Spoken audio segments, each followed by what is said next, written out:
left the hotel to seek Toussaint's Shabbat Shalom, Shabbatah. Paulie overture. And hello everyone, how are y'all doing? Like Moshe, you know what I'm saying? No. M-O-I-S-E. What it do, fool? Hey y'all, what's going on? I know it's been a minute since, we had some time and we sat down and we, you got another brother, literally spelled dug on something, but I miss, the Shabbat Alive 432 last night, and I wanted to catch up today because it on replay, and it's in the ether, and I'm enjoying the Shabbat, and I was enjoying it, and so I would like y'all to enjoy the Shabbat with me and enjoy being in 432, being in the ether, being in the nine, being in the frequency of Hawaii, the Creator and His creation, so it's time for us to listen to what the Most High is trying to tell us and trying to get us to understand within ourselves, So we just I'm gonna play it back, but I was on it, but I had plans to record, so that's why I went on there, and I was debating if I was going to do the water or the flutes, because I wanted to bring some information forth about the seven fire prophecy of the Cherokee, and it's a few of them on there from different tribes, with these prophecies and with these seven prophets. The seven prophecies go with seven prophets, okay? And then there's also this other link. It's called the building of the Mounds, and the building of the Mounds and the sacred fire, right? And then I was also the other day I found this link when I was looking up the Cherokee,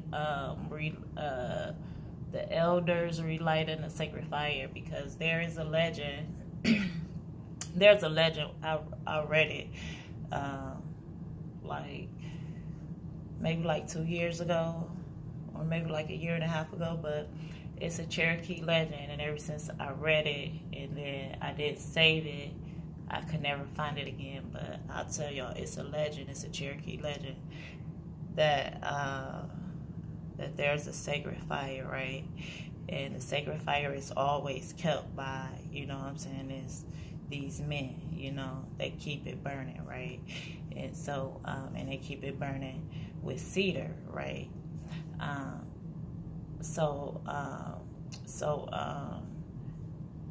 As they keep it burning, somewhere down tradition, or where, where the tribe goes and falls into society or whatever, and there's great grief, because of things that they have to deal with on a daily basis, right? That when they go back to relight the sacred fire, that it won't shine as bright, okay?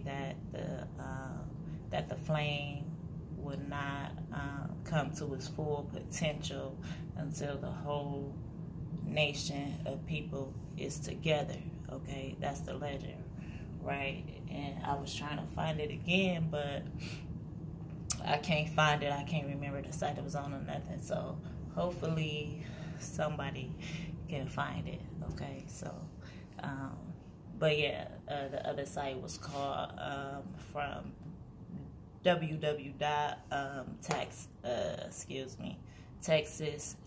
Cherokee.org, Sacred Fire.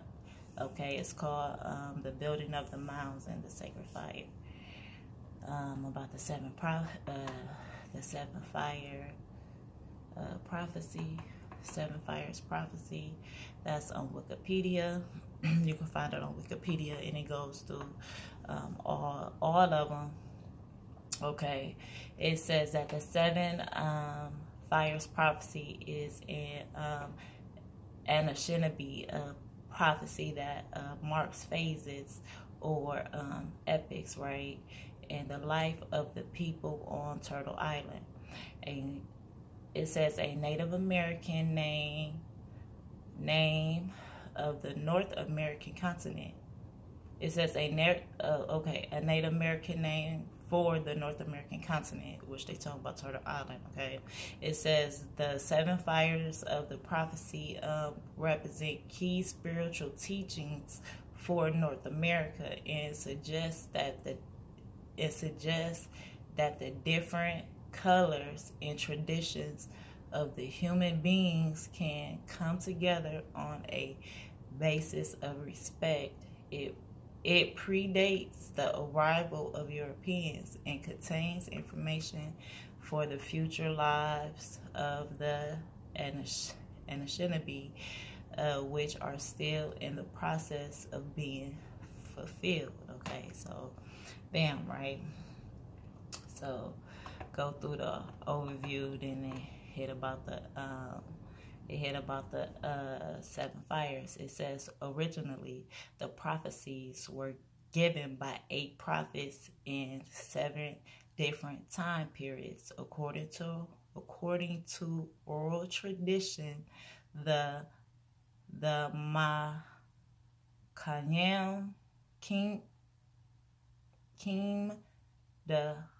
Makim nation heard the first prophet. Okay. It says the remaining 7 prophets appeared before and were recorded by the Anishinaabe. It says a prophecy of each of these 7 periods were then called a fire. It says the teaching of the 7 prophecies also state that when the world has been defiled and the water turned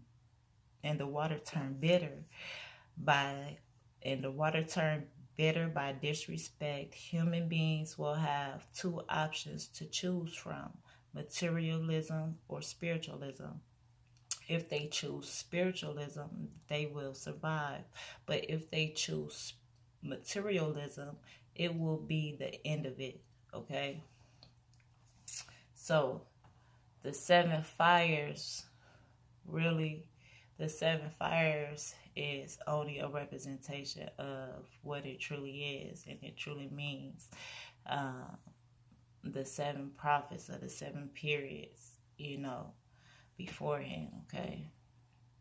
So, I want to read y'all the seventh fire, right? It says this 7 prophet that came to the people long ago was said to be different from other prophets. It says this prophet was described as young and had a strange light in his eyes, and said, in a time of the 7th fire, new people will emerge. They will retrace their steps to find what was left by the trail. It says their steps will take them to the elders, who they will ask to guide them on their journey. But many of the elders will have fallen asleep. Interesting. It says they will awaken to this new time with nothing to offer. Some of the elders will be silent because no one will ask anything of them. And the new people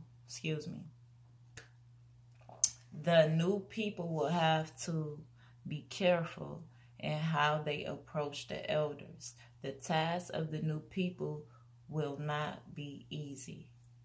It says, if the new people will remain strong in the quest, the water drum of the Midwin Lodge will again sound its voice. There will be a rebirth of the Anishinaabe nation and a rekindling of old flames. The sacred fire will again be lit. Okay? Hold on, because it's another piece to it. But that's very interesting, isn't it? It says, it is this time that the light-skinned race will be given a choice between two roads. One road will be green and lush and very inviting. The other road will be black and charred, and walking it would cut their feet. It will cut their feet, right? It says, in this prophecy, the people decide to take their road. Okay, to take either road, right? But instead to turn back to remember and reclaim the wisdom of those who came before them. If they choose the right road, then the seventh fire will light the eighth and final fire. Okay, it says the eternal fire of peace, love, brotherhood, and sisterhood. It says if the light-skinned race makes the wrong choice of the roads, then the destruction which they brought with them in coming to this country will come back at them and cause much suffering and death to all the earth peoples. Okay, so that's the seventh prophecy. Okay, so now I was on the site and I dropped this, and then I dropped the Mound Builders, and I was conversing with Aki Templar, you know what I'm saying? And then I dropped this on the site, and then when I went back to it, because I was going to drop something from the builder of the Mound Builders, my chat froze, right? So, like, it goes back to, like, I dropped the two links, and then Herb said the Jacobites is the Jacobites is a King James fraud. You know what I'm saying? So, but we about to jump right back into it, and you know what I'm saying? I got something on Dragoon Mountain. You know what I'm saying? I got something on Dragons in America, a book that I haven't found the PDF for it, but we gonna get to that. So, but we just gonna roll right into it. You know what I'm saying? So, matter of fact, before we you know what I'm saying? Let's get right into it, and then when we get to that point, that we gonna drop it like it's dropped. Okay? Let's go. Let's start it over. Let's go. Shabbat Shalom, Shabbatah to everyone. You know, I hope you are having a peaceful and restful Sabbath, rest day, that you are having a true reflection. So let's go ahead and just enjoy. Just swimming in the ether water. Peace to the power.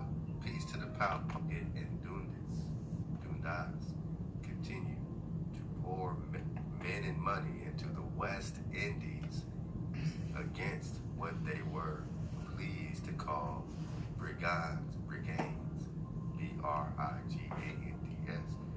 You can take some of this down, look it up as I go. Helped by the climate, the black laborers, so recently slaves, and the loyal mulattoes, led by their own officers. Remember that mulattoes doesn't at first mean that you mix with white. It means that either you got African blood and indigenous American blood. Alright? So that's where you start. Led by their own officers, inflicted on Britain the severest defeat that has befallen a British expeditionary force between the days of Elizabeth and the Great War.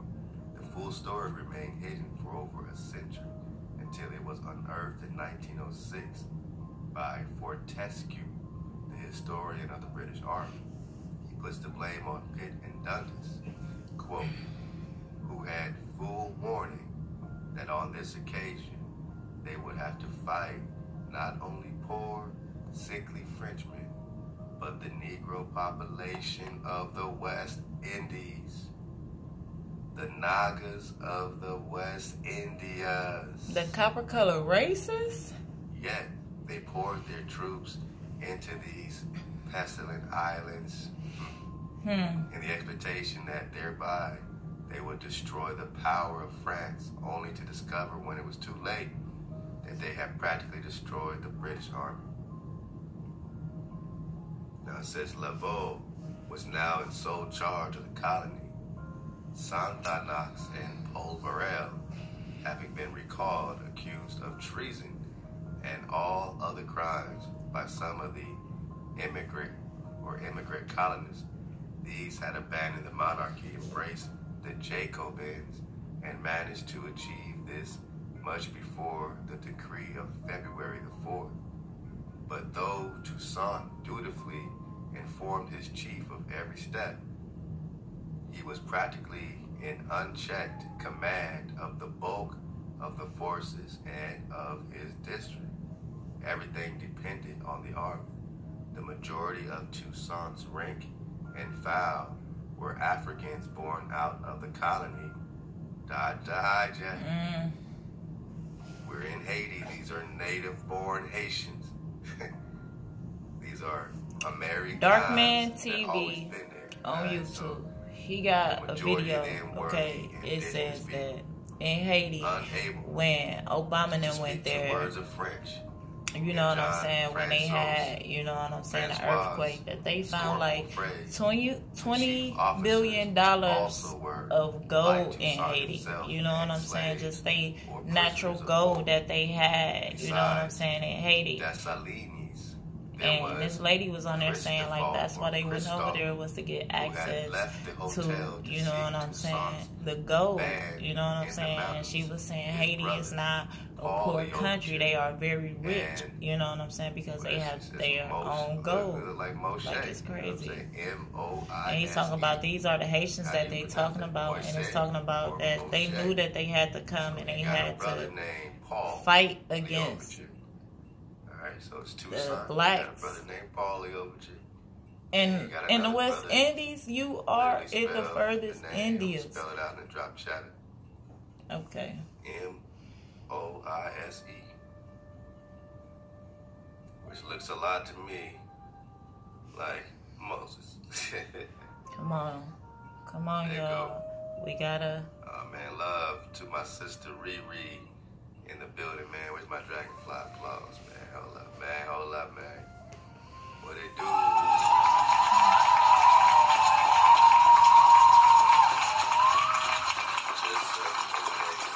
Just surfing the wave, man. Who else is in the drop chat, man? What am I missing? Oh man, I see all Tide Battles in the building. Why didn't somebody tell me?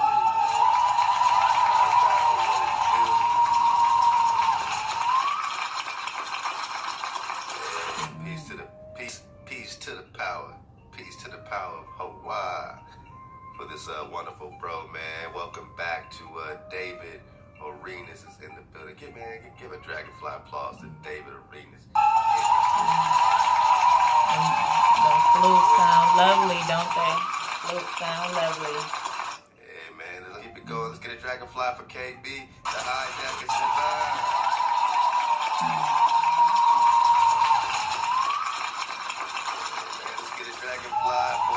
Brother Nature.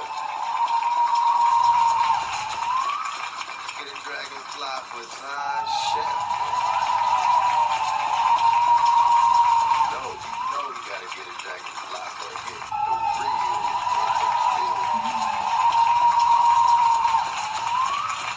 Man, give it going for Z. Get a dragonfly going for Z. Let's get another one for the bro Hiram R, who hit you over the head again, man. Again with was that log number 11? Hit you over the head with log number 11. Check Hiram R out. And you can also check him out on 432thedrop.com. He has a show on there as well. Much ado to Aki Hiram R. You get celebrated. You know what I'm saying? We're reading about Milwaukee, stand up. The Haitian Revolution, you know what I mean? San Domingo, don't mind us. It's just Drop Nation. Enjoying the drop on the Shabbat. Yeah. Hope you able to have some Shabbat bread or something, you know what I mean? Put an avocado on it. Love to see Jay Battle. Oh man, right on time. Hiram Art is in the building. Hakan the Guardian. Milwaukee, stand up. Let's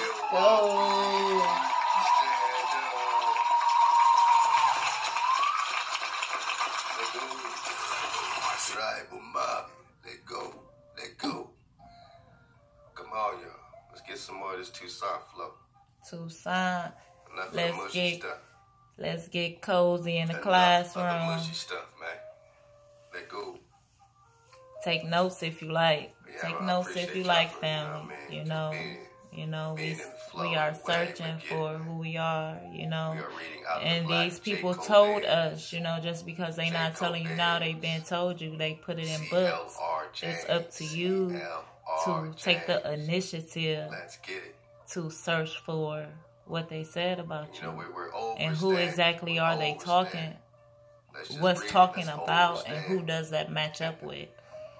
Because you have a whole history that you know nothing about. And that needs to change. That's Saline's. There was on 432 The Drop, there is a library, family. A library. The Drop Library. And it's over 200 and something books over there that you can dig on that's pertaining to you. Allah, wah. What it do, man? So, Allah, wah. We're looking for the band, right? We're looking for the overture. So you got his brother Paulie overture. You got Moshe, who had crossed the Atlantic as a child. Wait a minute. Wait a minute. Cross the Atlantic? Come on, man. Come on, man. Wow. I mean, the Atlantic? The Atlantic? Across the Atlantic as a child and was adopted by Tucson, passing as his nephew. So that's why they call him Moses, because they adopted him as a child. Wow. So he sold to Egypt in the Americas, so that's what they saying? He sold to Egypt in the Americas? Man. Let's go.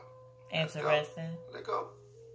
Okay. I'm gonna copy and paste it, and I'm gonna let y'all dig from there. That's all I'm gonna say. On the chat room. I'm not saying it is the actual Moses. I don't know. I can't confirm or deny it, but it's kind of interesting, man. You know what I'm saying? We're just talking Tucson. Tucson. I won't let me copy it, but you know what I mean. Get Tucson, Arizona. 147, let go. So Tucson has the brother Paul. Tucson, Arizona. Moses, okay. Who crossed the Atlantic as a child. Four Corners and was adopted by Tucson. Aslan. Okay. The army, except for a few white officers, was a revolutionary army. Revolutionary. Keep that in mind. Keep the revolutionary. Okay. It was a revolutionary army. through and through, and that was its greatest strength. If the Republic, liberty, and equality gave the army its morale, its center was Toussaint himself. He had his first command in October 1792. And in less than 2 years, we find him writing more than once that a long experience has taught him the necessity of being himself on the spot. Otherwise, things never go well. Wow. So you got Toussaint L'Ouverture giving you game. Be yourself on the spot. Check the shit on the dot. Be you now. Otherwise, things never go well. And they are not gonna change. They are not gonna change. If you don't make them change, they are not gonna change. And I'm not saying do it by force. You know what I'm saying? Because they have prepared themselves for us to do it by force. You know what I'm saying? They have us thinking we only have two options. That we either submit to them, you know what I'm saying, or we fight them, you know what I'm saying. We just don't go out shooting, you know what I'm saying. But there's a third option, my people, and that's why he said he gonna fight that battle. He need for us to focus our energy and coming back to him totally. He gonna handle the lightweight. We don't need to do that. We don't need to do that. We don't need to focus our energy there. His presence had that electrifying effect characteristic of great men of action. Quote, I put before them the position of the enemy and the absolute necessity of driving him off. The brave Republicans, Moshe, J.B. Pariat, Dessalines, and Noel answered in the name of all the chiefs that they would brave any sort of danger, that they would go anywhere, and that they would follow me to the end. Let's back it up so we can get a context here. Wow. Remember, we're talking Republicans. When the shit first jumped off, these were the ones that had the interests of the so-called black community, not the Democrats. And it got switched later, but all your grandparents and all them, you know, remember, they were Republicans. They weren't messing with the Democrat stuff. So there was something about this Republican Party in this precipice, you know what I mean? He says the brave Republicans, Moshe, so that's his brother, J.B. Paparet, Dessalines, and Noel answered in the name of all the chiefs. Noel, wow. You gotta see what's going on here. This is Haiti, alright? They're just being invaded. But they're, you know, hijacked free Haiti. You know what I mean? They're being invaded now. You got this Toussaint family. You got this L'Ouverture family. You got his brother. They're calling the brave Republicans. Remember, we're just getting a translation of this. So we gotta still get the story through the mind of a hijack. We gotta dodge your own hijacks, man. Alright, so all of them answered in the name of the chief that they would brave any sort of danger. They was down for whatever for Toussaint. That they would go anywhere for Toussaint, for the cause. That they would follow me to the end. The ranks, although exhausted, responded in the same way and marched against musket and cannon shot, quote, without drawing a single weapon, guns and bandoliers. Nothing, said Toussaint, could resist the valor of the Sans-Culottes.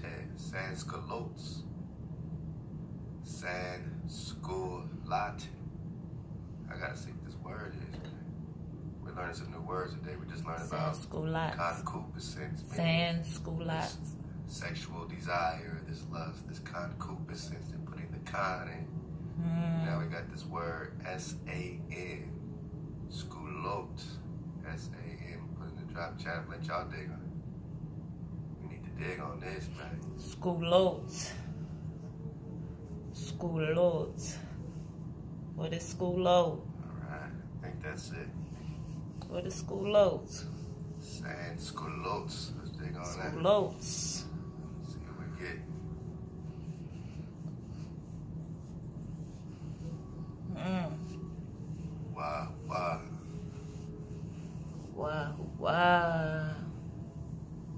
Wow. Sansculote. What are we talking about? Sansculotes. Oh, there we go. Pop right up.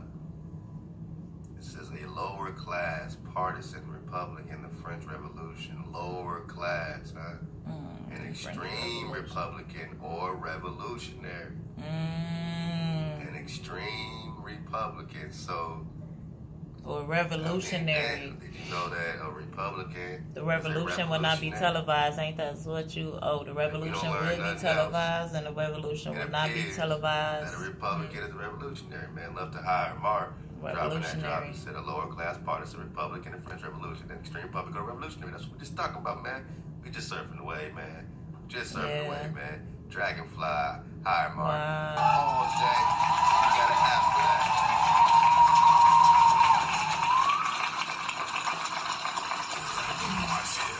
Tide Battle also dropped. Wow. Interesting link, man. Let me see what's going on. Wikipedia, Sansculotes. The Sansculotes, literally without breeches, were the common people of the lower classes, naga. You see, they got some white man over to the side. Come on, man. Common people of the lower class. Common people. Let me see if I can copy this part right here. Yeah. Go. The common people. We're talking about the common people. See, it's good to dig on stuff sometimes, man. The common people. Without breeches. The common people of the lower classes in the late 18th century. That's the 1700s. It's part of the history that you don't know. You don't know, but you know about Manetta's. You don't know. But you don't know about your history. That Manetta Juno. But you know that Manetta Juno is money, that currency. Sort of, right? Sort of. Let's go. But they found copper. So we got you know what I'm saying? People in France, like cubes, like became radical. Okay, they got gold bars. These was like copper bars. You know what I'm saying? Right? I had dropped the link. I'm gonna have to pull that up for y'all. I'm gonna it's gonna be in a I'm gonna drop that link for y'all. That's what I'm gonna do. On here, yeah. That Jesse Band, man. Love to Jesse Band Andrews, man. For this drop, man. This page is an incredible resource. Please keep digging on it because man, when y'all see that, man, it is crazy. 100% on anything, but this got wow, family, I tell you, it's crazy. You're gonna get the drop. So love to Jesse Band Andrews. Much high. Beautiful drop. Jesse Band Andrews. And beautiful, man. Chef Candy dropped some more, man. Sands, the French sands without, except, apart, right? Separate. Sensei. I almost said like sensei. Apart, separated, rest, sensory. Oh, man. Wow. We're getting the drop today, man. Much high, Chef Candy. Is in full effect. Get in there, because we digging. Wow, Tucson. And when you say French, again, we're just talking about the Franks, right? Oh, we're just talking about the Franks. Remember that.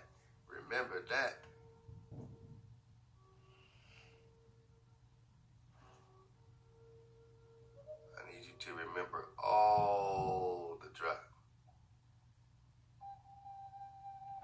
Then I pulled up the list of the Frankish kings, this part right here. Get the chat, man. Get this drop. And I think I was about to drop that when I seen that the screen. When I went back to it, like, hold on, what happened? Like, I tried to redo it because I'm like, okay, well, maybe it was an error. So I had redid, you know what I'm saying, the Seven Fire Prophecy, and it still wouldn't work. Like, oh my goodness. Like, what happened?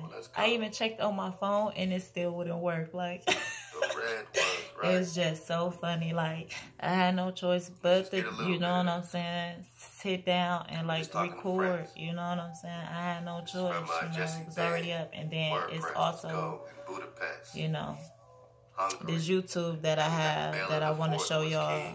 Also, it has to do with the Native Americans. It says that the Native Americans, but we're going to get right back into it. It says that a Native American chief tells the secret of the ancient serpent mounds. Now, before I even drop the links about the 7 prophecies in the building of the mounds and the sacred fire, right, I dropped this, you know what I'm saying? This was the first thing I had dropped, was a Native American chief tells the truth, tells the secrets of the ancient serpent mounds, right? So he started talking about, you know what I'm saying, the giants and everything, you know what I'm saying, that was here, you know what I'm saying, in the Americas, which we was digging on that, you know what I'm saying, how the Smithsonian has been taking these bones and these artifacts or whatever, and they have been stashing them away or whatever, you know what I'm saying. So he gets into that, so for about like 40 minutes or whatever, and then it's like really start to get into it because he started talking about, you know what I'm saying, the Native Americans, and he started distinguishing that, you know what I'm saying, the Native Americans speak like they wasn't, like it's a people older than them, you know what I'm saying, but they missing, you know what I'm saying, but they didn't do a lot of these different things, you know what I'm saying. You have time, check it out, but we gonna jump into it after we, you know what I'm saying, listen some more for a minute. Shabbat Shalom, family. Prince Andrews and Belarusian, who emerged as a mixture of Slavic slave and Merovingian. Sounds like some dragon drop. Merovingian, right? Formed from the Rus of Russia. So the list of the Frankish kings, right? Mexico, almost seemed like Mexica, Mexico. You know Moses is in there. It talks about the Frank dynasty and the Merovingian dynasty and the Carolingian dynasty. The Carolingian sounds like the Carolinas. Of Poland. Carolinas, okay. Death, we gonna get into it. Don't worry about it. We gonna get into it. Froze on the nugget. Shabbat Shalom, family. See, Mounds, sounds like Simon. Grandchild created a Mexico, Polish Khazar line. So this Mexico sounds too much like Mexico to me. Right. Or Mexico. Or Moshik. Wow. The Moshika languages. Moshikan. Now he created this Khazar line. Now these are Khazars, the indigenous Khazars of Khazari. Or Mozaka. Wow. Wow. The rooted, the vortex is weird. It's all connected. When you're dealing with Scotland, when you're dealing with Ireland, when you're dealing with all these places. This is from the Riders of Trib